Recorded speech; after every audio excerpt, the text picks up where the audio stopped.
So here we are. If I didn't feel, I was like, felt sad and excited this morning, and now I feel really excited, but also sad again because this is our last class of the Essentials, season 5. But here we are. Really quickly, we're just gonna go. I'm sure everyone who is here and tuned in has been with us going strong the whole weekend, and you could probably recite it with us, but Polly and I are just gonna one more time for the record talk about who we are, the essentials. The essentials, we know that. I am Danielle Biasana. I'm a community team member of the Everyday Projects, which is doing really awesome things through photography, like combating harmful misperceptions and stereotypes in the media, and one of the 3 grassroots photo organizations working together every year to make the essentials happen. And I'm here with the amazing Polly. I love you. Maybe I'll move to DC. You're Co-host welcome. Polly Arungu, who is the founder of Black Women Photographers. Thank you, Danielle. This is one of our favorite projects that we do each year, truly. It's just, resources like this that help our members in both communities, all communities that join for this special weekend to really further their practice and open their ideas and fresh perspectives. I mean, I learned so much and I can't wait for this next class because I know I'm going to even learn a lot more that I never thought about. So thank you so much, Danielle. And again, thank you to Photo Wings to make sure that this programming that we do every year is made free and accessible to all of you from around the world. Photo Wings is a nonprofit organization dedicated to utilizing the power of photography to further deeper thinking, communication, and action. Their extensive online content and Photo Wings outreach programs have myriad educational applications and possibilities. Yes, and thank you again to all of those working tirelessly behind scenes on the Everyday Projects team and Black Women Photographers. But we'll just give them a last little shout out here. Rebecca Gibeon, Austin Merrill, Peter DeCampo, thanks for being behind the scenes and making all of this happen and flow seamlessly.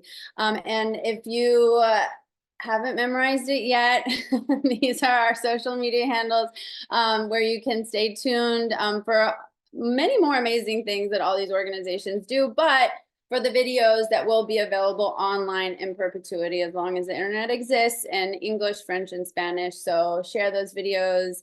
And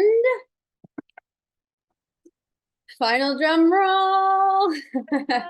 Here we are. Wow. Oh my gosh. So let's take a deep breath. Everybody practice Corinne's deep breathing because y'all are in for an incredible treat. This is, I can't wait for this last class. I think it's going to just be the perfect cherry on the cake of a wonderful weekend. Look at me using metaphors. So for our very last class of this incredible series, we are so honored to have both of these geniuses in our presence, Andrea Wise and Stacy Kranitz, who will finish off this series on an incredibly high note by showing us how powerful storytelling is even more possible through collaborative efforts between photo editor and photographer. Together, Andrea, a photo editor at ProPublica, and Stacy, an independent documentary photographer, worked on a really, really intense story about a woman denied an abortion in Tennessee, which you can see. We'll drop the link in the chat. For more than 1 year. It is one of the most impactful stories I have ever seen. I remember reading like every single word, taking in every single photograph, just tears like streaming down my face. I mean, it was so intense. It's one of those stories that you see and you never forget. And, Stacy, when sharing the piece online, I was really moved by what you said about your experience with the project and with Andrea, such as it being the most in-depth editorial project I've ever worked on, and how all your gratitude goes to Andrea Wise for being the true visionary behind this project. And alternatively, Andrea, I can only imagine what it was like to work with Stacy. I mean, basically anyone who comes across Stacy or her work becomes instantly obsessed, me included. So, it's really such a treat to have you both here today to walk us through a side of storytelling that we don't often get to see or hear about. You know, the story's published, it's read, consumed, and then we move on. So it's really cool to be able to see how a photo editor and a photographer can work together to create such a phenomenal project, and what people in the audience can take away from that experience and incorporate into their own practice. So I've said a lot here already. And I know y'all are ready to hear from Andrea and Stacy, but just really quickly, I'm going to bullet point highlight their individual bios. So Andrea Wise, visual strategy editor at ProPublica, co-founder of Diversify Photo, past photo editor at National Geographic, Newsweek, BuzzFeed News, and The Intercept, among others. Juried for competitions like the Overseas Press Club and Getty Images, among many more. Stacy Kranitz, a 2020 Guggenheim Fellow. Let me say that again, Guggenheim Fellow, among way too many other awards and recognitions to name here. Assignment photographer for publications such as ProPublica, of course, Time, the New York Times, Vanity Fair, The Atlantic, and Mother Jones, among many others.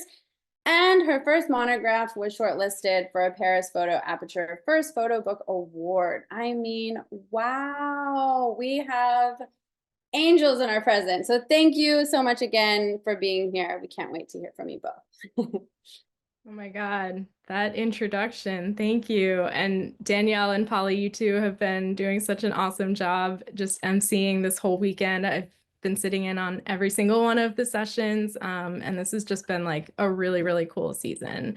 So yeah, Stacy and I are super excited to talk to you all today. So I'll share my screen. So yeah, Stacy and I worked on this project the year after a denied abortion for a year. It is a story that started with an email from one of ProPublica's reporters, Kavitha Surana. Her beat is kind of reproductive health care. And you can see December 2022, she emailed me and a bunch of other people on my team to let us know about this woman who was 26 weeks into an extremely high-risk pregnancy. She'd been denied an abortion, and her doctors were aiming to deliver her in 2 weeks. And so we immediately, wanted to get Stacy Kranitz on assignment. And originally we were thinking that she will document the last 2 weeks of this pregnancy. And, we didn't know if she would survive. We didn't know if the baby would survive. We didn't know what was going to happen. And I highlight that just to say that like this ended up being a year-long commission, but it started as a 2-week assignment. And so you really never know where things can go.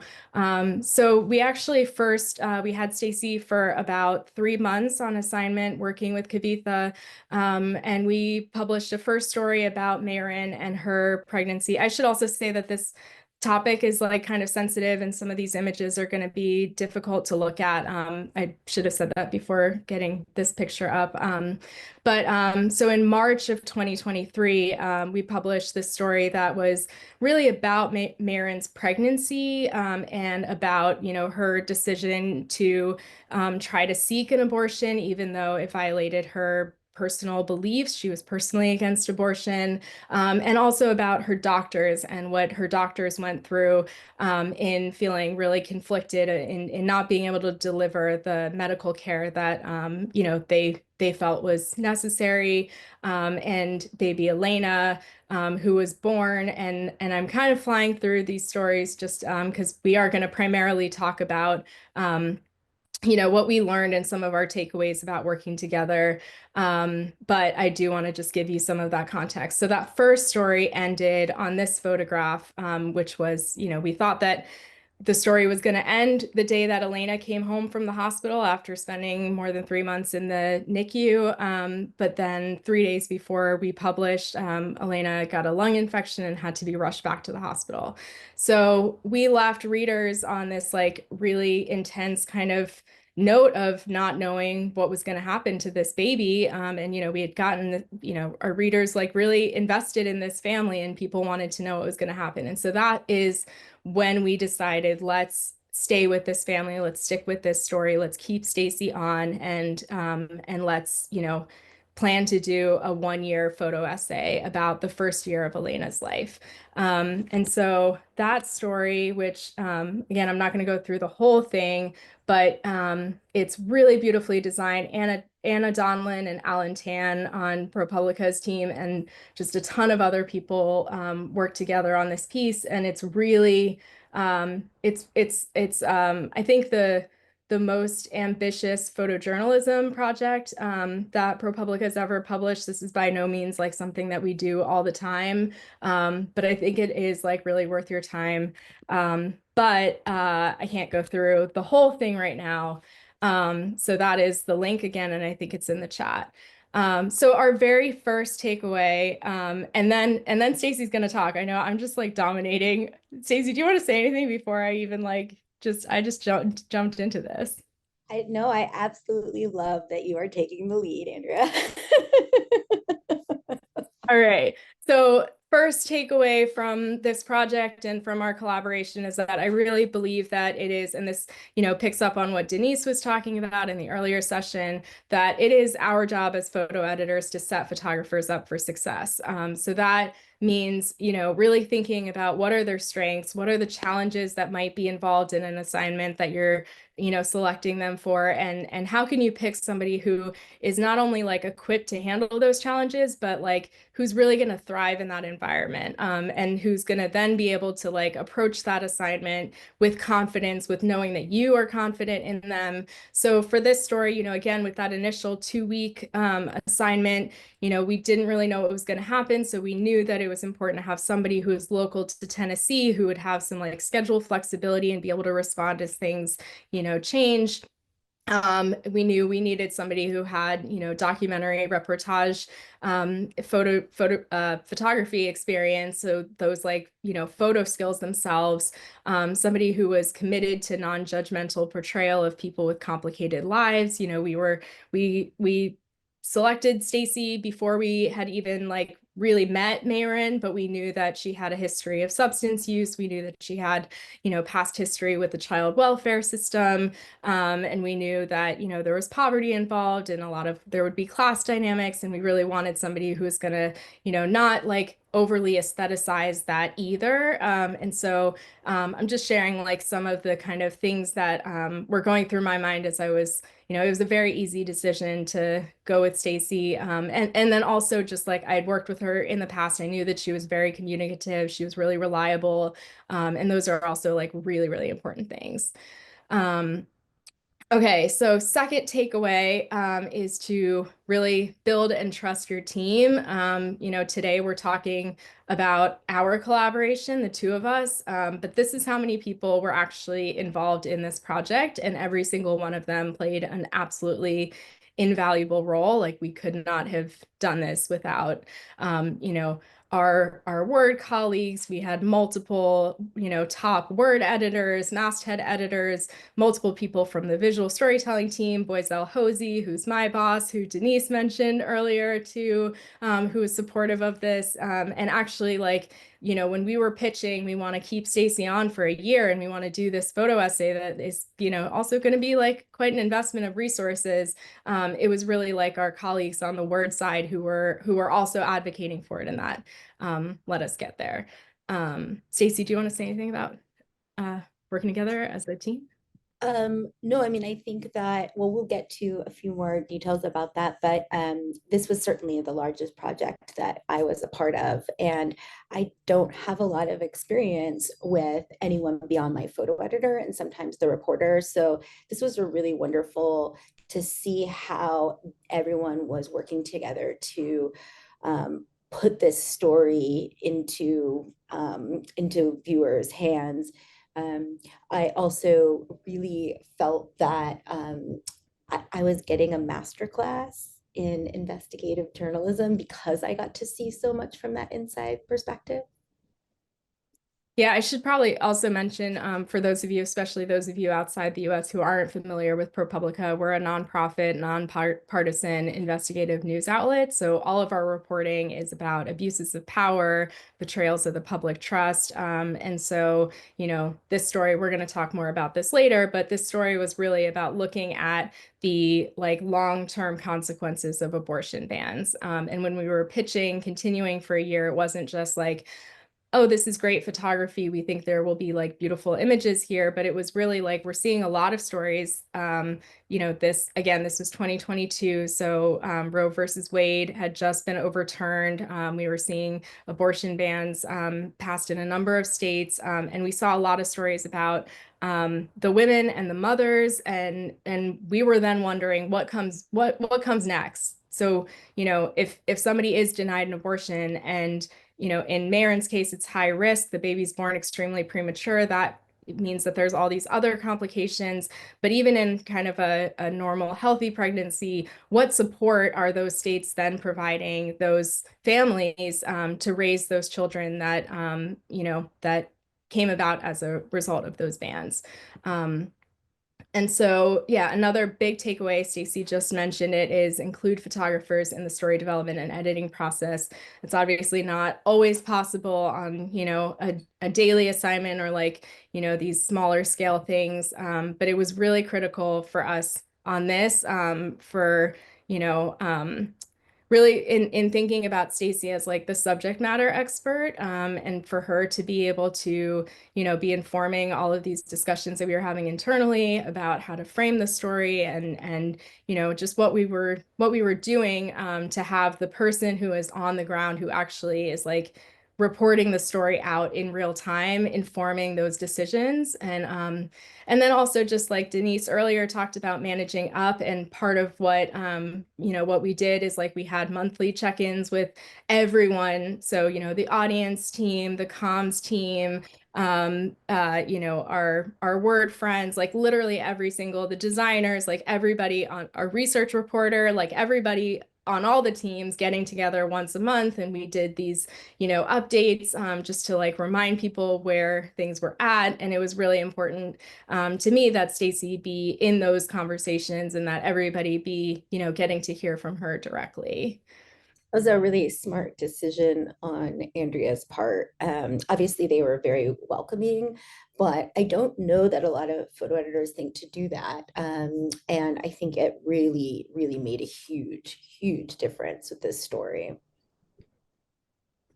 So these images are roughly in chronological order, and we are kind of taking you through the story as we're talking, and hopefully like the takeaways that we're sharing with you, you know, they are things that were kind of related to what was happening. So like this image is from around the springtime. I think it was around March, when Elena had recovered from that lung infection and she was back home, but she needed a breathing machine to help her breathe still. She still, you know, needed this really intensive medical care. She was on a feeding tube. And, you know, that required a lot of time. You can't put a baby with those types of like really intense medical needs in, you know, your standard kind of child care situation. And, you know, Marin and her husband, Chris, couldn't afford, you know, couldn't afford childcare that could, you know, somebody to watch the baby who could handle those medical needs. And they didn't have paid parental leave, and they had to take time off of work in order to care for her. So all of those kinds of things were what we were really looking for. Stacy, do you want to talk about this one? Yeah, you know, I often work with writers in very different capacities depending on the assignment. And in this case, I was working with a writer whose beat was, you know, abortion-related, the fall of Roe policies across the United States. And so she was really an expert in these issues. And because we came on the story together, I mean, she had worked really hard to find Maren, but she hadn't yet met her. So we met her together. And, you know, especially at the beginning when she was in the hospital, we had a lot of downtime. And I got to, she used me as like a sounding board. And I got to really listen to how she was thinking about trying to develop the story. And, you know, get these doctors in particular at the beginning to go on the record. And it was a really moving experience for me. And then that set a tone between Kavita and I, and Andrea. We spoke all the time because much later in the story, Kavita had to move on to work on other projects. And so they kind of left me alone to do a lot of the observational reporting. And then I would send those observations to Kavita, and she would actually interview me sometimes just to get those details right. And it was a really, really wonderful thing to play a small role in helping Kavita shape the text for the story. In other words, Stacy was like a co-reporter on the project in addition to photographing. So this is our little like how it started moment, December 14th, 2022, just introducing the two of them by text. And this is how it's going now. And that's the three of us at Photoville. The work was exhibited at Photoville this summer. And yesterday when I texted Kavita and Stacy to just ask if it was all right to show this picture during this talk, Kavita wanted to make sure that we reminded all of you photographers here that you are also reporters. And she said photographers often get to go into spaces that the reporter doesn't, and they have their own relationship with the subject and they witness or notice different things. That's what's so amazing about working with Stacy. And then she wanted to also elaborate. It's just so many times a good photojournalist elevates the reporting itself because they end up having a different access, maybe get invited to different spaces, hear different things, or just develop a level of intimacy that reveals other information. So again, just that collaboration was so critical in this story. So by this point, Elena, that's baby Elena there. She was, you know, getting stronger. She was doing pretty well. Maren and Chris, you know, Maren was back to work and they, you know, they were kind of finding like some level of like stasis or like equilibrium in kind of a chaotic time in their life, but like, you know, kind of dreaming of the future. And I love this photograph so much of Chris and their other daughter, Zoe, just playing. And I love that Stacy was always looking for those moments. So as time went on, You go, just go back. That's my favorite photo because it like collapses these three things. I spent so long trying to put a lot of different aspects of Maren's life into like an individual photo in case that we did have to edit a lot of things down. So in this case, I was able to get, you know, her caring for the children while also eating dinner and cleaning the house all in one image. we ran that one full bleed. So another takeaway from this project is to really prioritize safety and set clear expectations with photographers, but be flexible. And I think this is especially the case if you are a photo editor working with freelance photographers. So around, I think this was like maybe June, in the like early summertime, Maren had a warrant out for her arrest for a prior criminal case involving her daughter. And things started to get a little bit more tense and a little bit less stable.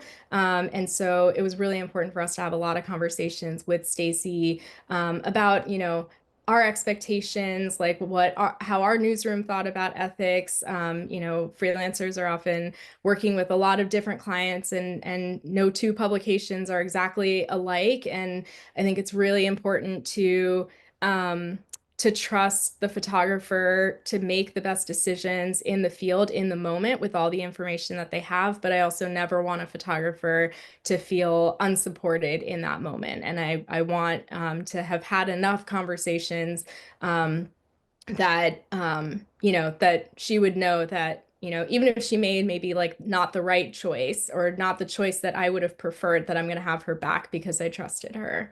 And so yeah, so making a plan when, when there was, Stacy would share her location with me, and I would also, having a plan and setting those expectations, I was also talking to, top editors within the newsroom to make sure that the information I was giving Stacy about our expectations was correct, and just making sure that everyone was kind of clear and on the same page about things. So later in the spring, Marin's mother, who has her own mental health issues, moved in with the family. And so now Marin really was like the primary caretaker for multiple very small children, and also her mom. And it was just the stress. You could really tell that like the stress was starting. And her dad. And her dad was also living with her, yes. And So 2 additional dependents, her parents, on top of these kids. Yeah. Um, and the bills were mounting. They were facing eviction almost constantly, and the tension was building within their relationship. And again, like I think part of what's like difficult with talking about a story like this is that, like, when we share it now, you kind of see it organized into like a narrative thread that has a beginning and a middle and an end. But like in real time, we had created kind of a conceit to know that like we're going to end this story at Elena's first birthday, and that's going to give us kind of a container. But like real people's lives don't unfold in that way. So like we didn't know, we could sense that like tension was building in the relationship. We could sense that Marin was struggling to cope with all of the pressure, but we just didn't know what was going to happen. So we had a lot of conversations. Um, and that leads to the next one, which is communicate. And that communication, again, like, Marin was at this point, she had just taken a plea deal. And so she knew she was going to be drug tested. She was worried that the Delta 8 that she was used to using, which is a kind of, it's a legal substance that's like close to marijuana for folks outside the US who don't necessarily know. And so she was also expressing that she was worried that she might have to start relying more on alcohol for, coping with all of the stressors. And that was a little bit of a red flag, especially for somebody who, at that point had been, I think, like 3 or 4 years uh, sober from substance use disorder, and fighting with her dad because there's all these people in the house and just a lot going on. And Marin started having more breakdowns, and just the groceries that she had to deal with everyone. And and so with that, and she and Chris were fighting more. And so that communication, sometimes it was stuff like this. It's, me texting Stacy while she's out and kind of reminding her of the types of images that she should be looking for. And I share this also because this was November 18th. Elena's first birthday was going to be December 13th. So we're, just about a month away, and we're trying to figure out like, how does this story end? What's going on? We knew that Marin was drinking more. We also knew she was like so devoted to her children. So I was just encouraging Stacy to look for images that had some sense of finality, of, it seems like where this is going is that she's spiraling, and we don't know where that's going to end, but we know that she's clinging onto her babies for dear life. And then sometimes that communication looked, in the other way of Stacy just updating me, sending me some pictures in the field in the moment to kind of give me a sense of like, here's what's going on right now, here's what I'm seeing, which then, would lead me to make sure that I checked in on her when she was back home, to call her, see how she was doing. I think we had a couple of moments where I think it took like a little while for you to know that it was like okay to actually tell me if like things were getting really intense and it was getting to you. But I think it just was important. And like, again, this was all on one day. I blacked out my husband there, but all the other calls were just Stacy and me back and forth, and Kavitha. And Sarah Matthews, who's one of ProPublica's attorneys, because we had a sticky situation involving the police where we needed our attorney to get on the phone with Stacy to give her advice about how to handle the police. So again, just like communicate, over communicate with everybody involved. And then it's also really important to be prioritizing consent throughout that process. So Stacy, you want to talk about that? Yeah, so obviously we had consent to do this story with Mayron. And she went through different phases of frustrations, with having me around. And we always dealt with those as they came up. But on top of that, there's this other layer that's really important to me. And I'm sure many of you who are photographers, I'm always looking for visual cues that indicate a fatigue with my presence. A lot of things in this story happened in the back bedroom, which was their most private space. And so I was always very cautious when I entered that room, and they became very comfortable with me moving into that space with them. But when I was in there, I always double check to just see how everyone was okay with my presence there in that very, intimate, vulnerable space. In this case, Chris went through a relapse, and it was Thanksgiving Day, and the whole family was there, and he was in the back room sleeping, and I just stayed in there. He woke up a few times. He saw me there. We spoke just briefly, and then he went back to sleep. But the babies woke up, and then and so I knew that he knew that I was there and was there with my camera. And I knew that he didn't complain. He hadn't made any verbal complaints. And by then I did feel like he was strong enough in our relationship to communicate directly with me. Although Mayron was much stronger vocally than Chris. So I did, I was extra careful to read his cues.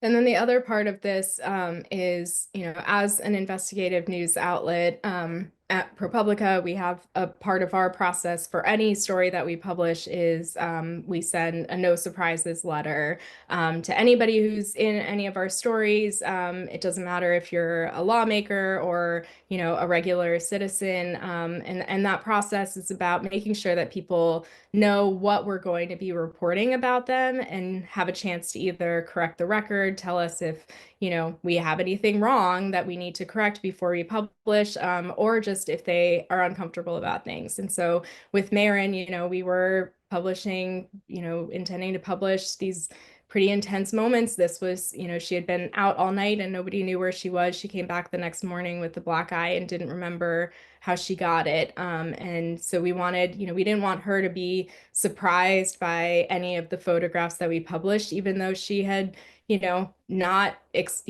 expressed to Stacy that she was uncomfortable at any point in it. But what we did for the no surprises letter equivalent for this was we sent Stacy to go and have one last final conversation with Mayron the day before we published, and to go through the entire story and to talk about, we are going to be showing a picture of your black eye, and we're going to be talking about the drinking, and we're going to talk about Chris's relapse. And you talked about that with Chris, and like gave them a chance to express to us if they had any discomfort about that. And I think that's also part of just that continuing consent part of the process.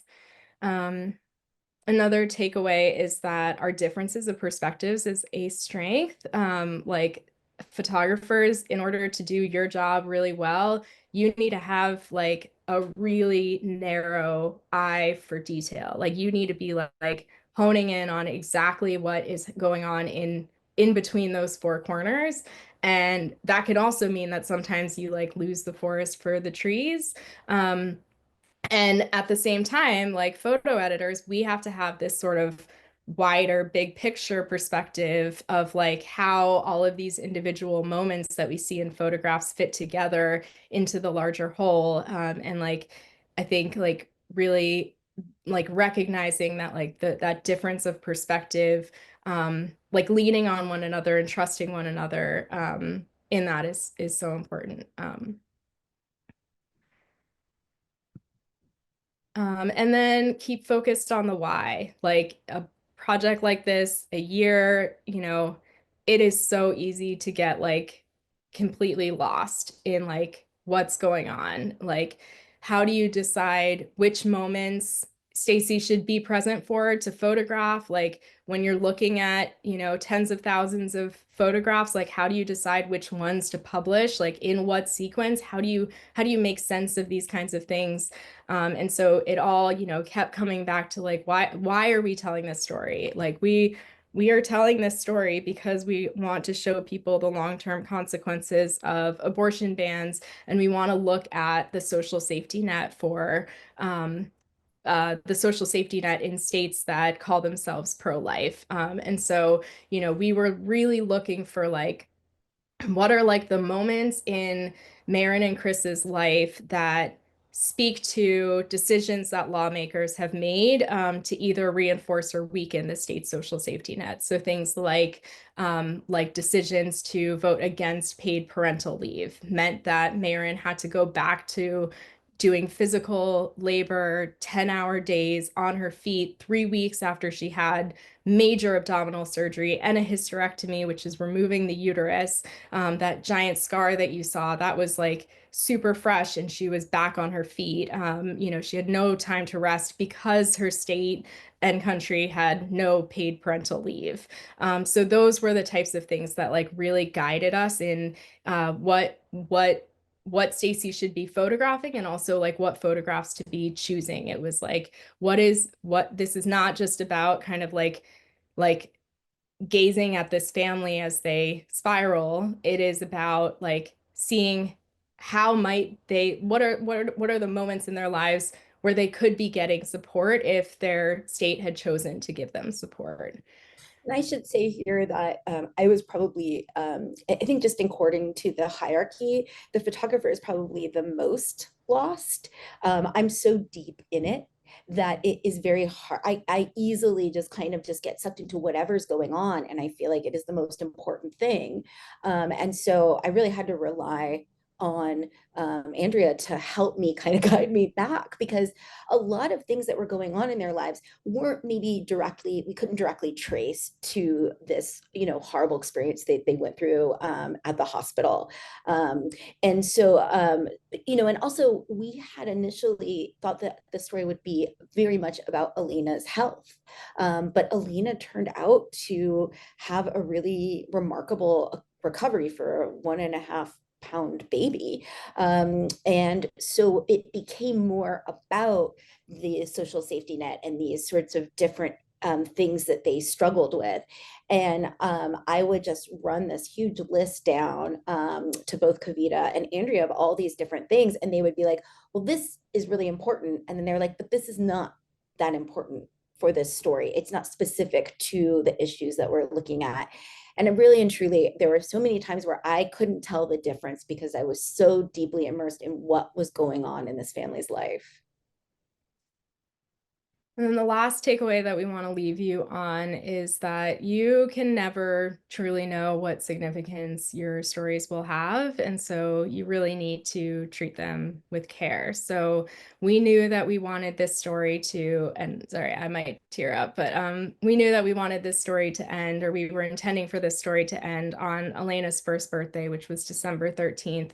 And obviously tension had been building, for the last several months in the family. But, we did not anticipate that Marin was going to be arrested on Elena's first birthday, and she was going to miss Elena's birthday celebration. And so our story ended, on all this pressure then falling to Chris by himself to like still make a memorable birthday for his daughter. And at the time, like obviously this is we were super invested in this story, and that was just what that's just how the story played out, and it's just what happened. And this is the story, the photograph that we ended the story on, of Elena smashing her cake, and Mayron missing it because she was in jail. And Stacy, do you want to share what? Yeah, so obviously that was in December. And one of the things that I really appreciated so much, well, one, the no surprises was a really moving thing for me. It was a very big deal because I knew no matter where this story went, there would be a moment where we would come back to Chris and Mayron and we would be able to sort of walk them through what they were going to end up seeing in the story. And that is like, you know, is a huge relief because then I feel like my trust, that the bond that I'm developing with them is not going to be betrayed by a media company. And if you are a photographer who's worked for, you know, any period of time, you know that that does happen. And it can, you know, you have very little power as a freelancer. So that was a really, really incredible thing. So I, after the, so I, and then part of that is that we had a delay from December to when we published because there was so much work to do in terms of the design and in terms of like we wrote it, we rewrote it. That's part of ProPublica's process, which was mind blowing. Was at the last minute they completely overhauled the story. It was a beautiful thing to witness, but also very intense. So I spent the next couple months. ProPublica paid me to go out and just keep up with Chris and Mayron in person, connect with them, keep connected to them. So I was doing that much less than I had before when we were still working on the story, but I was still going out there regularly. Then the story published, and I made a commitment to myself that I would continue to develop a relationship with Mayron and Chris. This was an intense year. I grew very fond of them and their family, and I wanted to continue this story as a personal project. So I started going out, and then about 2.5 weeks ago, so I go out maybe every other month now on my own.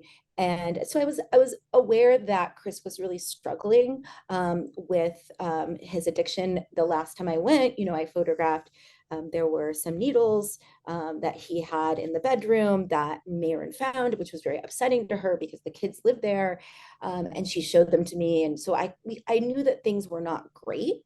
But I did get this call from Mayron and Chris's father, Ron, who I had also gotten close to, letting me know that Chris passed away from a drug overdose 2 weeks ago, which was clearly heartbreaking.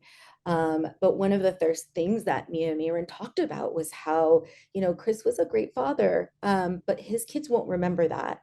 But we have these photos of him being a great father during that entire year. And that is something that we never imagined would be meaningful in the way that I'm hoping it will be. Yeah, like just looking back at the story now, you know, several months, I think it's been like more than 6 months after the story is published. I was looking back at it, just thinking like, well, what are the girls gonna think, you know, how, when they grow up and they look at this story and like what are they gonna think about their father based on this story? And like I hope that they really see, you know, on that last day, like Marin couldn't be there, and Chris just he was so committed to making sure that it was still a happy birthday, and I hope that that's how his daughters remember him. So yeah, you really never know what significance your stories take, so treat them with care. And with that, we can take some questions. I mean, let's all just take a second just to, wow. Yeah. I can't even imagine. And I didn't even know about that last part, Stacy. And like, thank you. This is just even more meaningful that you were still able to join us while grappling all of this. I am so, so sorry. Thank you so much. Using Corinne's exercise to like, The box wow, breathing, inhale, breathing. I just hold, can't. exhale. Yeah. Thank you. Thank you, both. As many people put in the chat, I mean, your vulnerability, honesty, transparency, walking us through this journey, this story, I mean, with real life implications. Thank you so much, both of you. Um, because I want to be mindful of time and there's so many powerful and thoughtful questions here. I'm just gonna dive right in. But please, if you still need more of a second, either one of you, just let us know. we can always continue and pause wherever you need to. So just let us know when you want us to pause. This question here says, Andrea, as an editor, you provide the photographer all of the assignment instructions, or at some point, does the photographer take control? And Stacy, as a photographer, how much do you allow yourself to follow your guts and instincts? It's a good question. And I think it depends assignment to assignment. There's definitely, I would say on like a typical assignment, which is not a year-long thing, it is more of like me kind of understanding what's going on and directing the photographer in that way. But on something like this, especially where, I live in New Jersey, I don't live in Tennessee, I'm not seeing what it was like. We had it was really like a dialogue of like, me kind of talking to Stacy about our budget and like how much time we could actually afford to give her to report, and then her also then informing and telling me like, hey, here's what I'm hearing is going on. Like, hey, I think that I really should be, I should go with them to church on Sunday, or, oh, nothing's going on. Oh, Marin's been arrested. I need more time. And so I think it really was like that kind of back and forth dialogue that was very much driven by Stacy informing us of like what she felt the story needed as well. Yeah, and like I mentioned before, I was getting lost quite a bit. I remember one moment, they weren't getting drugs from this guy, but he was someone that they were hanging out with, and he was a drug dealer. And I was like, well, I have to go to the drug dealer's house. And Andrea's like, well, actually, you don't. That's not part of the story. But you're thinking about like, how deep can I get into this, complex life that these people are living. And so also, I am an independent photographer who works on my own projects long term, and I'm not always used to having someone help me kind of see the bigger picture. So one, that was invaluable, but two, left on my own, I can make I'm like, go for the story, go as deep as you can. And sometimes that's not always the right thing. So Andrea sometimes pulled me a little bit out of my strange need to be everywhere at every moment and go as deep as possible. Yeah, like we were telling a story about the social safety net after abortion. We did not need to see people using drugs and partying, and we didn't really want Stacy in those types of environments anyway. Even if she would make a different choice about that, if she was working on her own. And that was an incredibly logical and reasonable thing. But my first instinct was like, of course, I'm just going to go wherever the story is going. But you don't need everything, especially when you are telling, a very specific part of someone's story. But I really have a hard time when I'm in it, which I think is, a good thing for the photographer to get a little lost and deep in there. I was like, oh, wow, if I had an editor on all my independent projects, it would be so much I think that's what I was just going to ask as a quick follow-up to that. Like, the personal projects that you are doing outside of with the publication, would you then consider reaching out to hire an editor for that, or what would that look like? I think that could be really good. I wouldn't have known that before. I think I always thought my independence. I think there's also like a certain amount of loneliness in making these decisions. You're talking to the subjects in the work to a certain degree about what you're thinking about and what you're doing, but you're having a ridiculous number of internal conversations with yourself, and you just get lost in all of that. So having someone even just to hear yourself and what you're saying, and reflect that back to you, it was, I mean, this, like I said, this was like a masterclass in learning things that I somehow, again, I didn't study journalism. I didn't have that formal training, as so many of us don't. And we don't need it, which is a really great thing. But it is nice to have these opportunities to get that. And that, was also the case with like listening to Kavita as she developed her part of the story, and also being in those meetings with these top editors as they like took all of me, Kavita, and Andrea's thinking and ideas and reshaped it again, which was a really thing. I was getting lost in it too. Like, especially, I mean, we flew Stacy into New York and had Kavitha and Ziva, who was Kavitha's editor and like my kind of like project partner editor on it. And my boss Boiselle and Anna and Alan, the designers, like we all were in a room physically together for 2 days.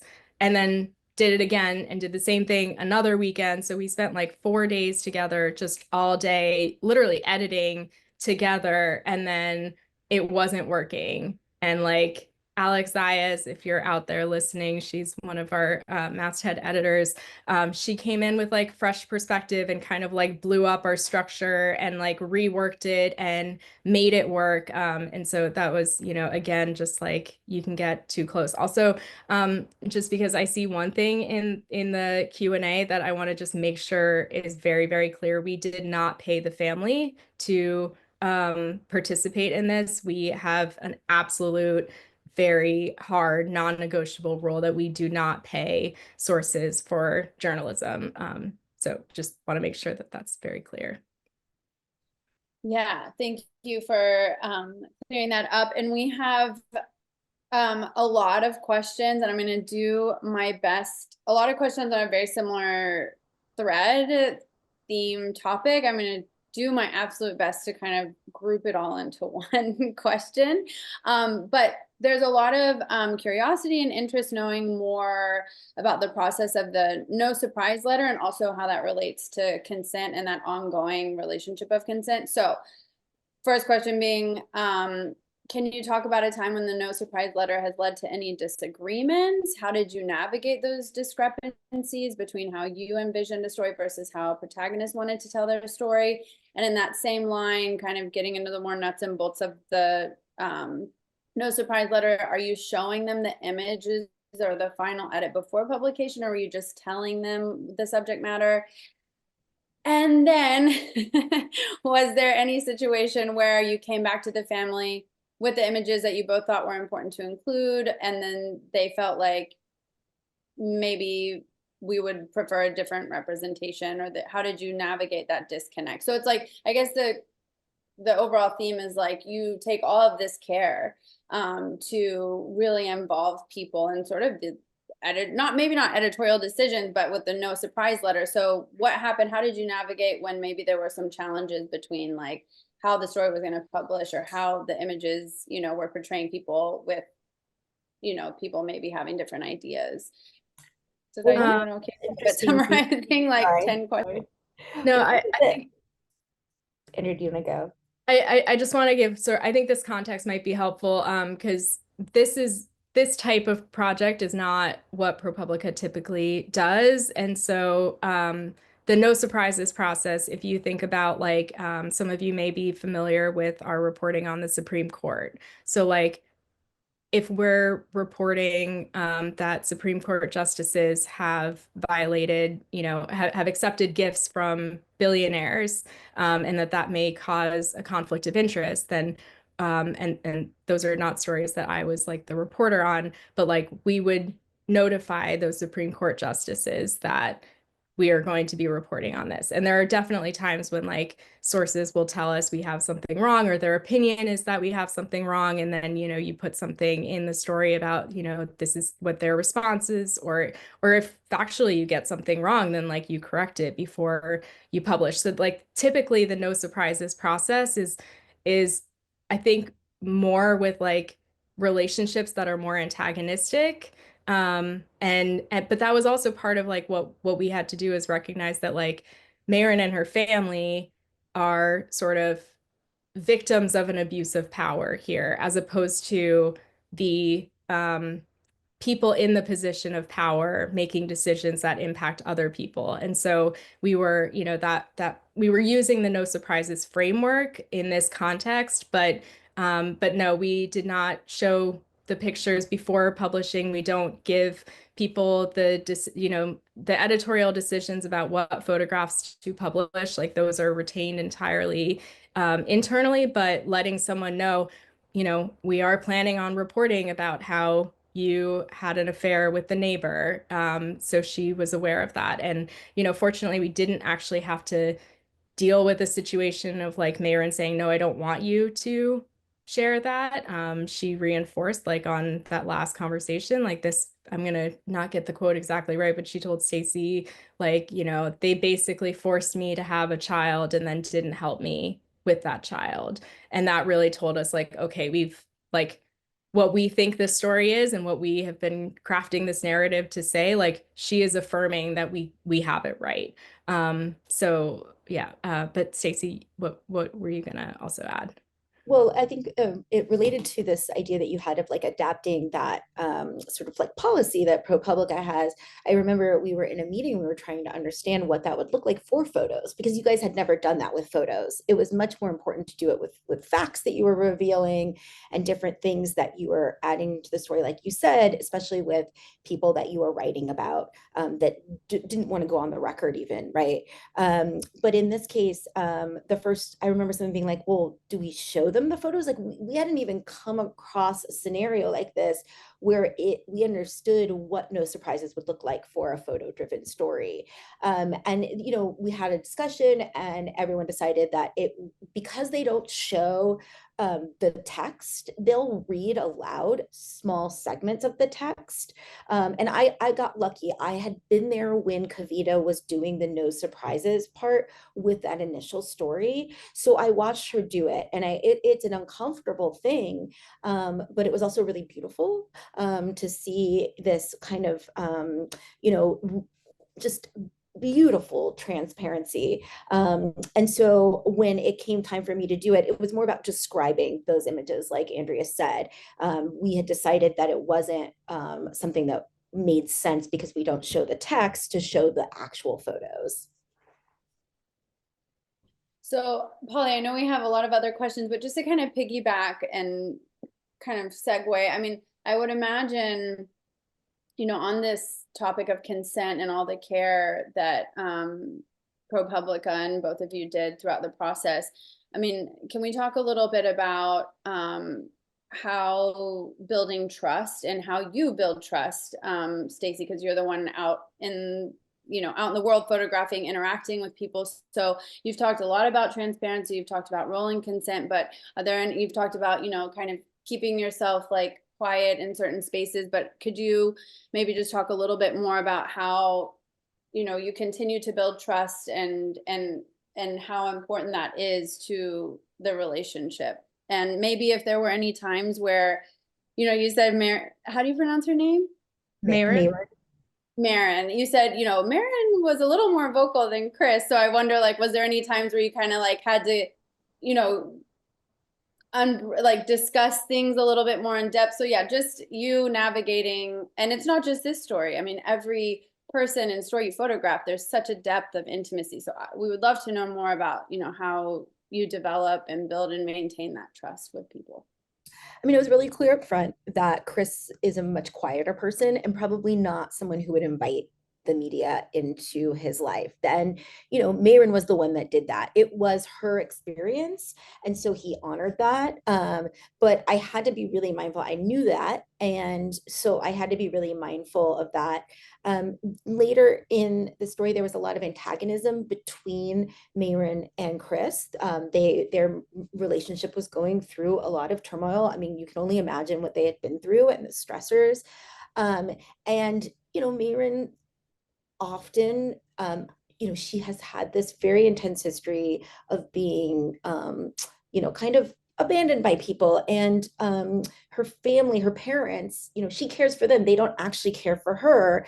And so she is a very strong-willed, you know, kind of survivor mentality, and she would get paranoid that I was taking sides with Chris. And so I had to be extra careful about when I did occasionally end up communicating with them separately, because that just happened as I was working, that I didn't say anything that would in any way make Mayron feel as though we were ganging up on her or there was any kind of allegiance to anyone. And so I always kept that kind of conversation open with her. And also with Chris, you know, occasionally Chris would ask me to share like my opinion about something. And I had to explain that, like, you know, because Mayron is, you know, so sensitive to feeling ganged up on, like, I can't do that. And he was always very, you know, respectful of that. So there were like a lot of different things that, you know, I hadn't encountered before.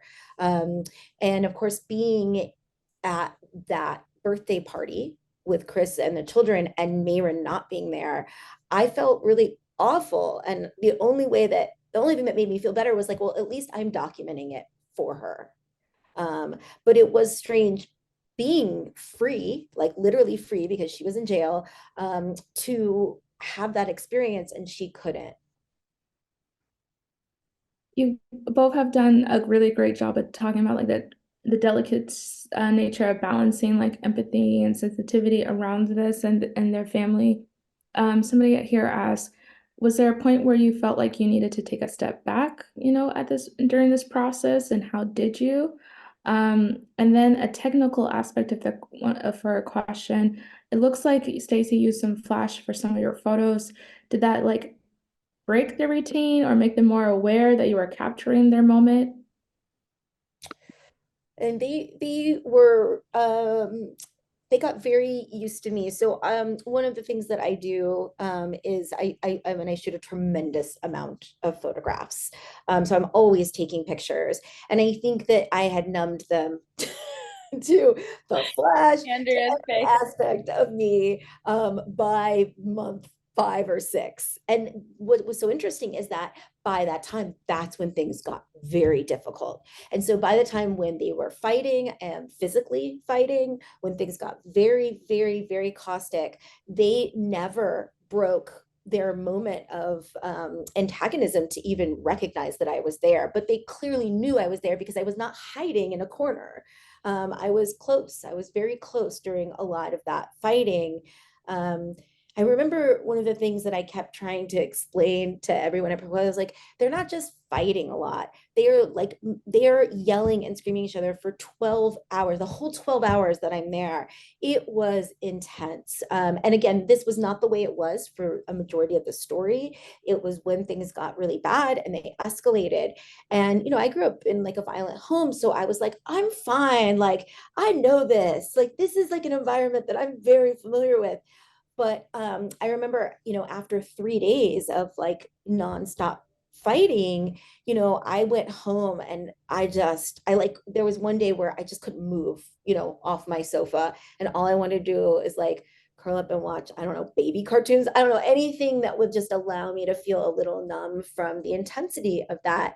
And Andrea was smart enough to know that even though I was saying that I was fine, I was clearly not. And so she checked on me repeatedly that following day, just knowing that I was struggling.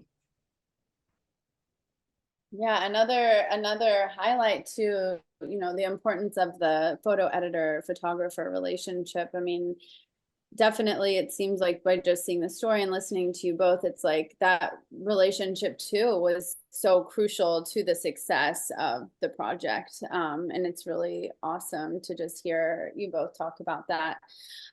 So we, you know, people are asking the question. So we've got another question that I think how do I say this? I'm like, Andrea, our experience with Photo Bill of Rights and thinking about informed consent is kind of like linked to that. But so back to the topic of consent and possible implications. Some people have some questions. For example, did you talk about possible implications for custody or involvement of social services? What did you do when you had concerns about welfare? Also, not sure if you covered, but oh, no, sorry, we answered that. Did you get advice from welfare organizations or NGOs about working with the family and how to best protect their interests, especially given their vulnerabilities? So would love to hear a little bit more about that, because our images can be so powerful. I mean, and maybe to round it off, maybe talk about like the impact that, you know, the exhibition has had and the story, you know, what kind of positive impact the story has had. But of course, we know all too well that sometimes our photographs can have consequences that maybe we didn't intend. So were those things that y'all thought about ahead of time? Oh yeah.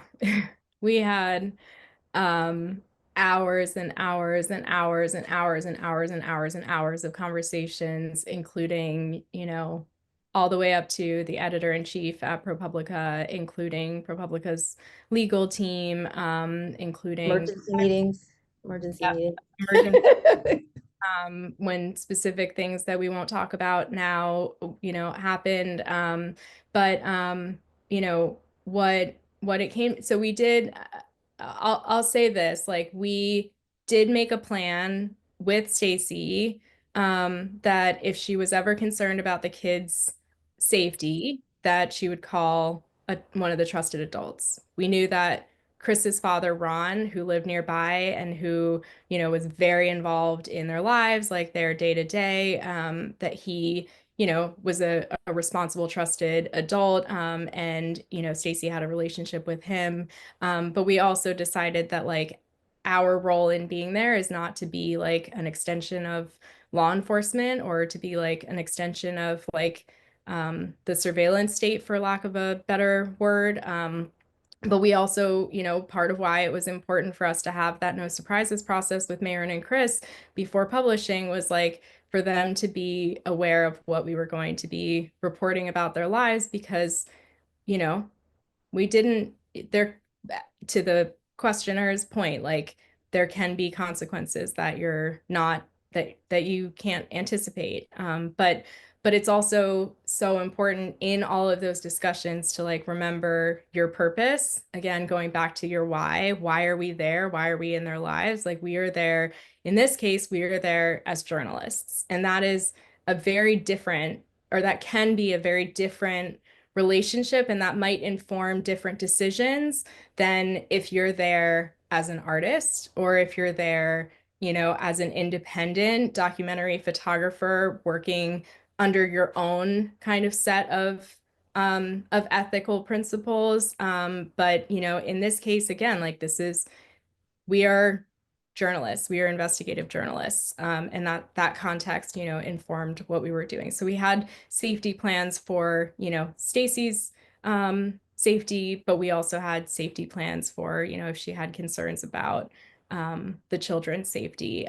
But it was also very important to not be intervening and to, I mean, how horrible would it be if this woman let us into her life for a year and then, what, we called the cops on her and had her kids taken away? Like that's not why we're there. So it's hard though. Like, and I think the other thing I would just stress is like no one person, whether it's the photographer or the photo editor, should be making any of those decisions by themselves. Like that was not just like me being like, hey, Stacy, like here's what I think your safety plan should be if you're worried about the kids' safety. It was like getting all of the brilliant, experienced minds, editors at ProPublica who have so much experience navigating the trickiest situations all together and making a decision collectively based on everyone's experience and best judgment, and the standards of the newsroom. And that was hard for me because I was adamant that I was not going to do anything that would in any way bring DCS into their life. Like I wasn't going to be part of anything that would do that. But there were people at ProPublica that felt very concerned about these children, and rightfully so. But what was so interesting about the process was that they voiced those concerns openly. I voiced my concerns was that I don't want to participate in anything that involves DCS, in part because Mayrin herself has lost two of her kids. She's gone through a very intense trauma because of that, that she's still struggling with. And I did not want to be a part. But again, I'm there on the ground with her. So of course I see it differently than someone else who's working in an office and has, concern for children welfare. And so all of us talking together, I think, was this really beautiful thing for me to be a part of, because I could hear other people's perspectives. And at first I was really afraid. I was like, does that mean I have to do this? I have to call DCS? But that's not what they were doing. They were just talking out all of the different ideas and issues and things that could be done, then making a final decision about what should be done. And so that was great. And they always asked me how I felt. They always asked me what I was seeing. And so they always seemed to be very aware that I was the one person, especially after Kavita went on to have to work on other projects, that I was the one that had the deepest insight into the family because I was there. And I think the second part of your question was about just like the audience response to the story. So yeah, I was like really, really nervous the night before the story published, because I just was like, I was just worried people would miss the whole point, that they would like focus on, you know, Maren and Chris's flaws, and you know, they didn't always make the best choices in every single moment, and I worried that people would judge them for that. But like Ziva kept telling me, like, we have to trust our readers. Like, our readers will get it. Like, trust your readers. Your readers are good. And I didn't I didn't really believe her, but I should have, because like readers really did get it, and it was, I mean, it had such overwhelming response. I mean, like, you know, page views and all of that, but also just like what's weird is like you can see like the numbers in the page analytics of like numbers of people who have come to the story, but like when page views don't tell you like how people are thinking about the story, but Instagram does and like Reddit does. And so like looking through the comments on Instagram when we shared the story was like totally wild, because there were, you know, there were comments that people made that indicated that they read every single word. So like people saying they only got $30 a month of disability for having a baby under, I think, born under 2 pounds. And it's like, that was not in a headline. I don't even recall if that was part of one of the slides on Instagram, but that was like an important fact in the story. And people saw how much they love this family, and they saw just how everyone has a breaking point eventually. And they saw that this family was pushed, you know, beyond theirs. And so, you know, separately, and again, like we do not pay people to participate in our journalism, and we have a very hard line, that we are journalists and not advocates. But Maren set up her own GoFundMe page, and after the story published, readers found that GoFundMe page and were sharing that link, you know, amongst themselves. And I think people sent in something like $40,000, which was really incredible because they were facing eviction in that moment. And I think that that money helped them, you know, pay the babysitter and, you know, secure some better housing. And like those are not like the things that are directly why, you know, why we were doing the story, but it was heartwarming to know that like that many people, you know, really connected and cared. And they were sending comments directly to Mayron on that page. And so she had a chance to hear how her story, this story that she was very vulnerable to allow us into, tell, and she was trusting that people would respond, would connect, but she didn't know. And so she had this chance to have these direct encounters with people who were saying like, I see you, I see what you went through, and I am so sorry. And people saying like, you're so strong, like keep fighting, you know, people saw her strength. That was really heartwarming.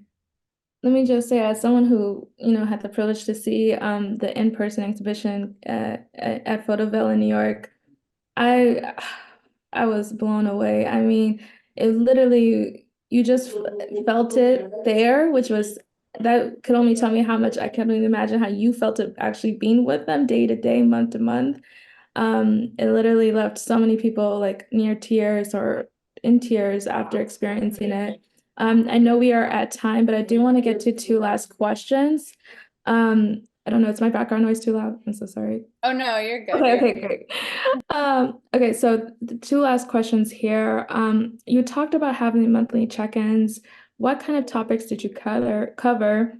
What are some things people could take away from those conversations so that when we are out in the field, to keep in mind of what is needed to make impactful storytelling. And then lastly, Stacy, you know, you mentioned of his heartbreaking passing. Do you see yourself continuing your personal project now after his passing, or where do you see this story going after this? Thank you. Do you want to take the second one, Stacy? Yeah. Well, it's strange. I had made this commitment that I wanted to, people laugh when I say this. I didn't even see that it was a crazy idea, but I had decided that I thought it would be really impactful to spend the next 18 years with Elena, and then she would be able to consent to her own participation in the story. And through that, I would have this really intimate story of these women coming of age. Much for me, a lot of the story is about the cycle of poverty. Mayron is desperately trying to change the circumstances that she grew up in, and everything is, pushing against her ability to do that. And obviously, this is a story that, is happening all over America and the world. And so for me, I really want to be able to document this longer arc and see if Mayron is able to do that for her children. And if she isn't able to, can her children find their way? Can we cycle out of poverty? Is that possible? Do we have the resources? Especially because in this particular situation, so many of those resources are related to the state, and that is my state. So I care so much. And now, of course, so when I was called and notified of what happened, I'm obviously running around like a mad person, like any freelancer, but I was lucky enough to have a couple days. And so I raced out there and I spent 2 days with the family and with Mayron, and kind of documented as they went through some of these early kind of processes of like, making plans. That we went to the funeral home together, all of those things. And so I already had made this decision to continue the story, but of course, I just feel like now that Mayron is a single parent, the story is now related to a whole new group of people. And so, yes, I'm continuing. I'm sorry, before y'all talk about the takeaways from the check-ins, I just want to say, of course, Stacy's response would be like, oh, I'm going to cover it for like the rest of my life. Like, you're so amazing. And it's not just like, it just shows your heart, like your true like heart and authenticity in everything you do. So yeah, I had to just throw that in there. But takeaways that we can all go into the field, follow your projects for 20 years. No, but before I talk about like monthly check-ins, like truly the only reason why this story worked, like I don't think that this story, it's not to say that no other photographer could do this story, but like something really magical happens when you have like the right fit with someone. And like, remember, for an entire year, Stacy spent every holiday with this family. She spent so much time. I mean, she really likes, like in a lot of ways, put her own life on pause. When when we would find out that Mayron was getting arrested again, like she would drop everything. There was one time when like I called up Tanner Curtis at the New York Times and asked him if he would like let Stacy reschedule an assignment because I needed her to go out because Mayron was being arrested, and it was like a very big deal. And thank you, Tanner Curtis, for being amenable to that. But like, not every photographer, and I would not be able to do that. Like, I personally would not be able to like give that much of myself over to a story. I think that's part of why I'm an editor and why I'm not a photographer. And so I'm not trying to say that like every photographer has to, self-sacrifice everything, but like that is how Stacy works. And that is why this work is as intense and immersive and intimate as it is, because that is Stacy. Okay, and then with the monthly check-in, so Stacy and I were talking like every single day. We were not only checking in once a month. The monthly check-ins were, at the beginning of the year and kind of for the first like maybe 7 months of the year, those were like the monthly check-ins with everyone in the newsroom. So like our, our editor-in-chief and our managing editors and our director of audience strategy and our standards editor and and our audience, like I already mentioned audience, but yeah, like all of those different teams, the design team, like everyone getting together and just saying like, okay, here's where we left off last month. Here's what's happened in Marin's life in the last month. Like, here's where we're at with like wireframing design concepts and like typography. And, here's what we're thinking for like the interaction. And like, here's what we're, and it was like all those teams, because there's like a lot of work that was happening back in the newsroom because we were really like designing and developing and editing as we were going, like as the story was unfolding. So that was a time for everyone to get back together, sync up, share, talk. And I forget what the other question was related to the monthly check-ins. No, I feel like you are really, yeah, yeah. I think that, Well, Okay. design Yeah. strategy was a really big one because we knew we wanted this to be an interactive project, but because ProPublica hadn't done one before, we knew the designers were really game. But in terms of what that would look like and the amount of work that they needed to be doing, and that is in addition to their full workload. So we were often kind of just negotiating those things, and they needed to get started, even though we were still kind of early in the project, just starting to think about what that might be. And so we were also doing a lot of those logistical things, right? Yeah. And I mean, when we got closer to like the publication time, those meetings became once a week and then every day. So that's even like, okay, this draft has gone to this person, like, has this person read it? Have we gotten their feedback? Okay, the copy editors have been through. Okay, have we updated the captions in the CMS? Like, there's just like a lot of the kind of production logistical stuff that that's what really like those meetings were really about, which is kind of a boring, non-inspiring note to end on. Well, I think like what I'm hearing is, Statistics. like, yeah, like, I mean, I guess y'all already said it too, like just kind of continuously taking a look at like where the story is, like what else is needed or not needed. Like you don't have to go to the drug dealer's house, like kind of just having those check-ins. And so no, y'all have like gone above and beyond the answering. So no, you I love what this person here commented. Learning about your process is incredibly helpful. Really appreciating hearing all these details about how the story was handled because, these are the things that we don't see when we see it shared online, right? I couldn't imagine all of this just off of your Instagram post. So this was just so enlightening, inspiring, impactful. What other words I can look up? No, seriously, this was just incredible. Somebody else said, thank you so much for the incredible transparency and candidness here. So, so generous. I love how somebody shared earlier, like this felt like such a safe space. I mean, you guys truly made it that way with your vulnerability and just like somebody else said here, candidness, just open and honest. And it was so powerful. I'm going to definitely have to replay this because I feel like being on, it's like when you're a host, like, it's like, okay, you're listening, obviously, but I want to just like sit back and just like really, really soak it all up. This class and all the previous classes that we had this weekend. Thank you so much, both of you. Thank you. Thank you, Andrea, Stacy. Y'all are just, I mean, wow. I just like pinch myself. Like we had Andrea and Stacy come and tell us how they did their magic. Like, and I know, it's so much the people too, but yeah, just thank you so much for sharing your wisdom and insight with us. And oh, I can't wait to see like what you do next, Stacy, what you do next, Andrea, what you do together. So yeah, just thank you so much. It was true privilege to have you both here with us today. So thank you. Thank you. Thank you. Round of applause. Yeah, thanks for putting this together. And thank you to Photo Wings also for enabling this whole thing to come together. And you two have been such awesome hosts this whole weekend. And all of the sessions have been amazing. So I'm looking forward to like rewatching all of the other sessions too. Yeah, I'm so impressed.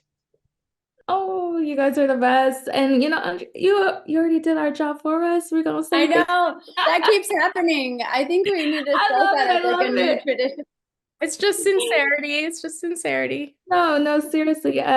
This weekend, as Andrew mentioned, has been made possible by Photo Wings, an incredible organization that empowers and equips photo organizations like ours here to provide these free classes to all of you who tuned in all over the world with us this weekend. So shout out to you guys. I see y'all still dropping in the chat your kudos to our speakers. I mean, you guys were here rocking with us, whether it was morning or evening or whatever zone you are in. Thank you for joining with us all weekend, for your incredible, thoughtful questions, for your online engagement, and also letting others know that we bring this on every year. This was season 5, so don't worry.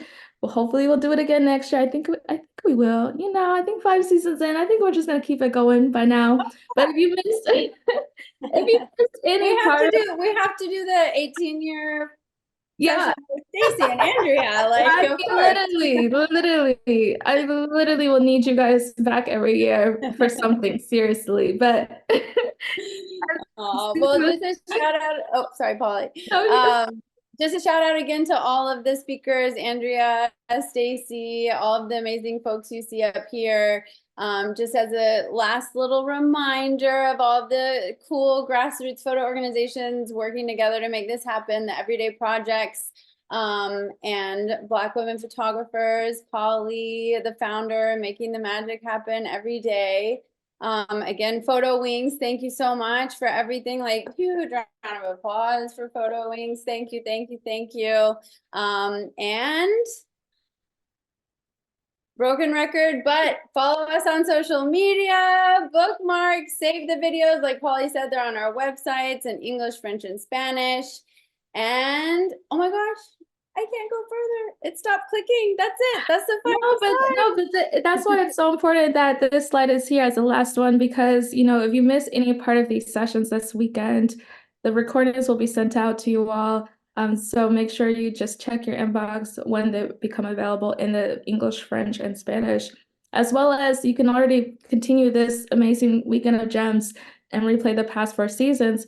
But after this, Danielle, the Everyday Projects team, we're going to be sending out a survey for y'all to, let us know what you liked. Maybe if there's something you didn't like, whatever you want to see us improve on, or what do you want to learn in season 6, right? What would you like? Where do you want us to go on the road for? Yes, or where would you like us to go or see or hear, or who do you want to hear from? Let us know in that survey. All feedback is welcome. And again, thank you. You guys could have been doing anything this weekend. You spent it with us. So thank you all so much. Thanks, everyone. See y'all in season 6. Bye, everybody. Bye. Thank you.